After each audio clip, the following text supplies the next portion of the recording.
مردم چرا به خانه من گیر می دهند؟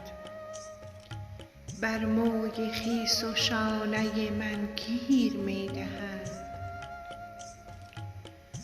تا شعر در به گوش دل آواز می دهد، عاجل به هر ترانه من گیر می دهند.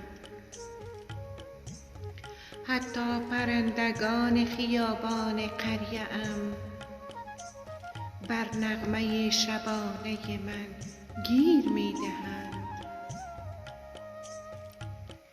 رفتم سحر به باغ تماشای گل کنم، رفتم سحر به باغ تماشای گل کنم. گلها به هر کرانه من گیر می دهند. لب تشنگان عشق اگر مردمی شدند، بر شعر عاشقانه من گیر می دهند. وقتی بهانه می کنم از شهر می روم، مردم به هر بهانه من گیر می دهند.